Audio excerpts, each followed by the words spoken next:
ನಾನು ಆಗಲೇ ಕೇಳ್ದ ಹಾಗೆ ಚಿನ್ನ ಇಡಬೇಕು ಅನ್ನೋದು, ತಾವು ಧರಿಸಿದಂತಹ ಚಿನ್ನನ ದೇವರಿಗೆ ಹಾಕಬಹುದಾ?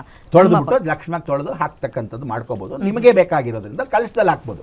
ಆ ಕಲಶದಲ್ಲಿ ಹಾಕಿ ಇವಾಗ ನೋಡಿ, ಫಾರ್ ಎಕ್ಸಾಂಪಲ್ ಯಾವುದೋ ಒಂದು ದೇವಸ್ಥಾನ ಈಶ್ವರ ರುದ್ರಾಭಿಷೇಕ ನಡೀತಿರುತ್ತೆ, ಅವ್ರಿಗೆ ಒಂದು ನಿಮ್ಮ ಚೈನ್ ಎತ್ಕೊಟ್ಬಿಡಿ, ಪೂಜೆ ಮಾಡ್ಕೊಂಡು ನಿಮ್ಗೆ ಮತ್ತೆ ಕೊಡ್ತಾನೆ, ದೇವ್ರಿಗೆ ಅಭಿಷೇಕ ಆಗಿರುತ್ತೆ. ಅವ್ನಿಗೆ ಆ ನಿರ್ಮಾಲ್ಯ ಸಮೇತವಾಗಿ ಇದನ್ನು ಕೊಟ್ಟ ಹಾಗೆ ಅವ್ನು ಪೂಜೆ ಪುನಸ್ಕಾರ ಮಾಡಿರ್ತಕ್ಕಂಥ ಒಂದು ಚೈನ್ ಕೊಟ್ಟಾಗ ಇವನು ಕಣ್ಣಿಗೆ ಹೊತ್ಕೊಂಡು ಅಯ್ಯೋ ಭಗವಂತನ ಆಶೀರ್ವಾದ ನನ್ನ ಮನೆಗಿದೆ ಅಂತ. ಹಾಗೆ ಲಕ್ಷ್ಮಿಗೆ ಕಲಶದೊಳಗೆ ಹಾಕಿರ್ತಕ್ಕಂಥ ತೊಳೆದು ಹಾಕಿದ್ರೆ ಶುದ್ಧಿ ಮಾಡಿಬಿಟ್ಟು ಆ ಕಲಶದೊಳಗೆ ಹಾಕ್ಬಿಡೋದು. ಕಲಶ ಪುಣ್ಯ ಆಗುತ್ತೆ, ಪೂಜೆ ಆಗುತ್ತೆ, ಪುನಸ್ಕಾರ ಆಗುತ್ತೆ. ಒಂದು ನವರತ್ನ ಉಂಗುರ ಇದ್ದವರು ಅನುಕೂಲ, ಯಾವುದೋ ಒಂದು ಸಣ್ಣ ಆರ್ಡಿನರಿ ಉಂಗುರ ಇತ್ತು, ಬೆಳ್ಳಿ ಉಂಗುರ ಇತ್ತು, ಏನೋ ಯಥಾಶಕ್ತಿ, ಮಕ್ಕಳಿಗೆ ಅದರ ಚೈನ್ ಇತ್ತು, ಬೆಳ್ಳಿದು ಅಂಥದ್ದು ವ್ಯವಸ್ಥೆ ಏನಾದರೂ ಮಾಡಿಕೊಂಡು ಪೂಜೆ ಮಾಡೋದು. ಕೆಲವರೆಲ್ಲ ಏನು ಗೊತ್ತಾ, ಗೋಡಂಬಿ ದ್ರಾಕ್ಷಿ ಎಲ್ಲ ಹಾಕ್ತಾರೆ, ಅದರಲ್ಲಿ ಹಾಕಬಾರ್ದು. ತಿನ್ನೋ ಪದಾರ್ಥಗಳು ಅದರೊಳಗೆ ಹಾಕಲೇಬಾರ್ದು ಅಂತ ಹೇಳುತ್ತೆ. ಅಕಸ್ಮಾತ್ ಹಂಗೆ ಹಾಕೋಗಿದ್ರೆ ಗುಳ್ಗಂಜಿ ಹಾಕ್ಬೋದು.